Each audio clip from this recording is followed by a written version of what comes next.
every teacher who's any good, like a Tony Robbins, for example, the central part of their teaching is to find a state of gratitude, a state of appreciation. If you can live in a state of gratitude, your life's going to be pretty good.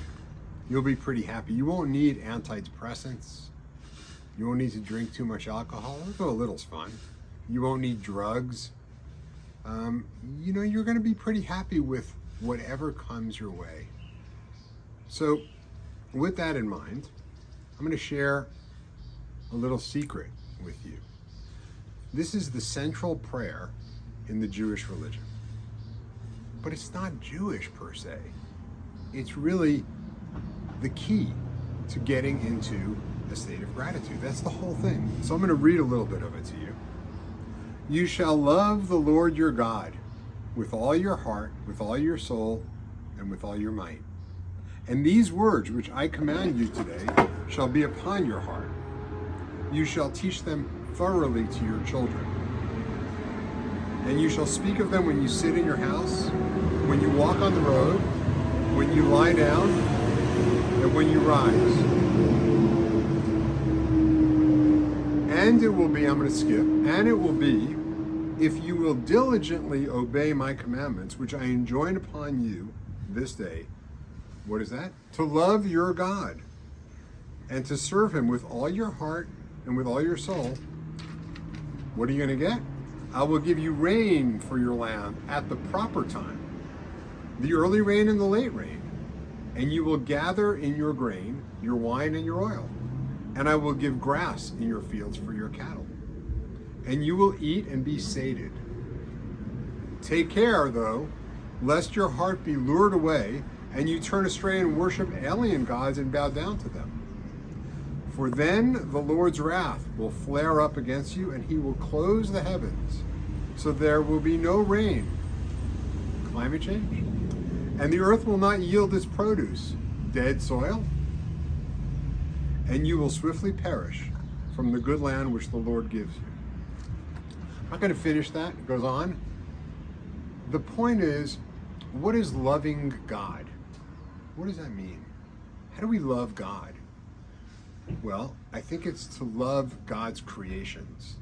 First, to understand that there is a majestical miracle in us, of us, around us at all times. When we think about the birth process, where a child lives in a mother's womb and has a body specifically designed to survive in that setting. So a collapsed lungs, open heart chambers. And all of a sudden, the moment that child comes out of the mother's womb, the systems all switch immediately, miraculously. We don't even understand how. And the lungs pop up and function, the holes in the chambers close, and the heart works, and miracle. When we eat food and our body processes it properly, miracle.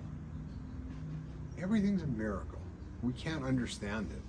When we look around us and the way the soil works, the trees and how we get oxygen, miracle. We live with miracles all day and we don't notice them.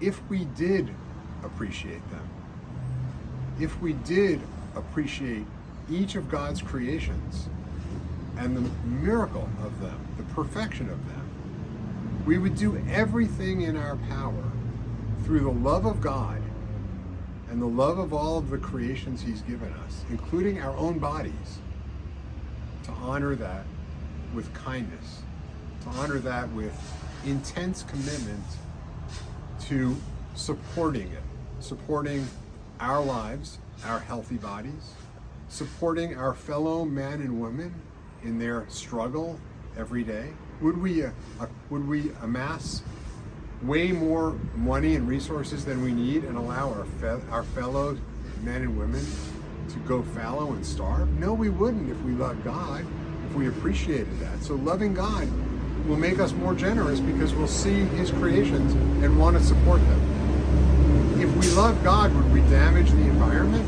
No, we would not. name of more money? No, we would not. Loving God, and this is why this prayer is the central prayer.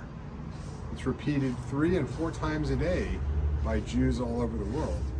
Loving God is what will bring us to a very, very, very happy, perfect, and functional place in life.